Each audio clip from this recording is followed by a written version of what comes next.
Saudi अरब का शहर लीना, जो शहर रफा से 100 किलोमीटर के फासले पर वाक़ है। उस कदीम इलाके में हजरत सलमान अलैहिस्सलाम के लिए जिन्नात के खोदे हुए कुएं किस तरह के हैं और उनसे मंसूब मनगढ़ंत बातें कौन सी हैं और उन कुओं की असल हकीकत क्या है, ये सब कुछ जानने के लिए इस वीडियो में हमारे साथ रहिए।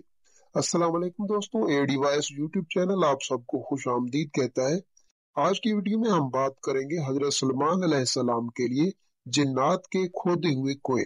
सऊदी अरब का एक दूर दराज गांव लीना अहद कबल तारीख के कई अजायबात पर मुश्तमिल है। यहाँ हजरत सलमान अलैहिस्सलाम के लश्कर के लिए जिन्नात के खोदे हुए 300 कुएं भी हैं। इनमें से बेशतर अगरचे नाकारा हो चुके हैं, मगर 20 कुओं से अब भी लोग मीठा पानी हासिल करते हैं। जिन्नात ने ये कुएं जमीन की बजाय सख्त तरीन चट्टानों को तोड़कर बनाए थे, जिस पर अब भी माहिरीन हैरान हैं।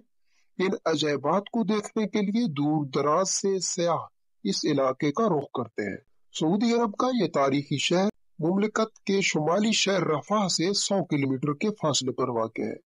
ये कदीम इलाका स्ट्रेटेजिक अहमियत के साथ मुतअद्दिद आसार कदीमा की वजह से मुल्क भर में शोहरत रखता है। यहाँ एक कदीम कला भी है। पुराने जमाने में बैतुल मुकद्दस और यमन के माबैन पैदल सफर का मशहूर रास्ता इसी गांव से गुजरता था। अदन से इराक जाने वाला मलका जुबैदा की बनाई हुई मशहूर सड़क दरब जुबैदा भी यहीं से होकर जाती थी। अब भी सैर व तफरीह के शायकीन बड़ी तादाद में इस इलाके का रुख करते हैं। सऊदी मुहक्किक हमद अल जासिर का कहना है कि इस कदीम गांव में हजरत सलमान अलैहिस्सलाम का लश्कर भी उतरा था। सलमान अलैहिस्सलाम जब अपना लश्कर लेकर यमन जा रहे थे तो यहाँ ठहरे थे।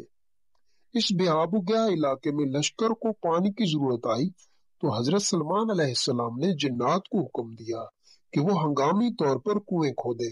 तो जिन्नात ने चट्टानों पर मुश्तमिल इस सख्त तरीन जमीन में 300 कुएं खोद दिए।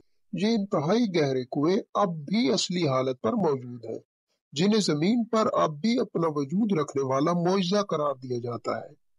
जिन्नात ने चट्टानों को काटने के लिए ड्रिल मशीन की तरह का कोई आला इस्तेमाल किया था, जिसके निशानात अब भी कुओं की चारों तरफ वाज़ेह तौर पर देखे जा सकते हैं। माहिरीन इस पर तहकीक कर रहे हैं कि जिन्नात ने आखिर किस तरह इन सख्त तरीन चट्टानों को 60 से 80 मीटर गहराई तक काटा था और उन्होंने कौन से आलात की मदद हासिल की थी। अगरचे इन 300 में से इस वक्त सिर्फ 20 कुएं ही कारआमद रह गए हैं, ताहम सारे कुओं के निशानात अब भी यहाँ मौजूद हैं। इन कुओं को देखने वाला हर शख्स हैरत ज़दा होकर रह जाता है। तारीखी रवायात के मुताबिक जब हजरत सलमान अलैहिस्सलाम अपने लौ लश्कर समेत यमन जा रहे थे तो वो यहाँ दोपहर के खाने के लिए रुके थे। लश्कर में जिन्नात भी शामिल थे।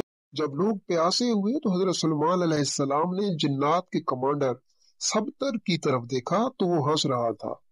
हजरत सलमान अलैहिस्सलाम ने इससे हंसने की वजह पूछी तो उसने कहा कि आप लोग प्यास से तड़प रहे हैं, मगर मीठा पानी आपके कदमों के नीचे ही है। हजरत सलमान अलैहिस्सलाम ने सबतर को पानी निकालने का हुक्म दिया तो थोड़ी देर में ही उसने अपने साथियों की मदद से 300 कुएं खोद दिए और सैयदना सलमान अलैहिस्सलाम का पूरा लश्कर सैराब हो गया। मारूफ मौरिख याकूत हमवी के दौर तक ये सारे कुएं मीठे पानी से लबालब भरे हुए थे। याकूत हमवी ने अपनी मशहूर किताब मोजमुल बल्दान में लिखा है कि लैना इराक के शहर वासित से मक्का मुकरमा जाते हुए 7वीं मंजिल पर आता है। ये इलाका अपने मीठे पानी के कुओं की वजह से शोहरत रखता है। इन कुओं की वजह से ये इलाका बाद में एक तिजारती मरकज बन गया था, जहाँ इराक और अरब के ताजिर मंडियां लगाते। नजद समेत सऊदी अरब के शुमाली इलाकों के लोग यहाँ आकर खरीदारी करते। ताजिर अपने सामान तिजारत को यहीं अगले सीजन तक महफूज करने के लिए पहाड़ों पर बने बड़े बड़े गोदामों में रखते, जिन्हें सयाबीत कहा जाता है। ये गोदाम अब भी वहाँ मौजूद है। इसके अलावा ये इलाका मुख्तलिफ आसार कदीमा की वजह से भी शोहरत रखता है। सऊदी हुकूमत ने यहाँ एक शाही कला भी तामीर कराया है। 1354 हिजरी में तामीर होने वाले इस कले को गारे, पत्थरों और लकड़ियों से बनाया गया है। واضح رہے کہ حضرت سلیمان علیہ السلام کو حق تعالیٰ نے جنات پر بھی حکومت دی تھی۔ جنات نے ان کے حکم سے بیت المقدس کی تعمیر میں حصہ لیا تھا۔ وہ دور دراز سے پتھر اور سمندر سے موتی نکال کر لاتے تھے۔ ان کی تعمیر کردہ عمارتیں اب بھی موجود ہیں۔ اس کے علاوہ بھی حضرت سلیمان علیہ السلام جنات سے بہت سے کام لیتے تھے، جن کا ذکر قرآن کریم میں بھی واضح طور پر موجود ہے۔ ناظرین کرام، یہ ہم نے مختصر سا سلیمان علیہ السلام کے لیے جنات کے کھودے گئے کنووں کے بارے میں مختصر سی تاریخ پر نظر دوڑائی۔ امید ہے آپ کو یہ ویڈیو پسند آئی ہوگی۔ مزید ایسی تاریخی اور اسلامی ویڈیوز کے لیے ہمارے چینل کو سبسکرائب کریں اور ہمارے ساتھ جڑے رہیں۔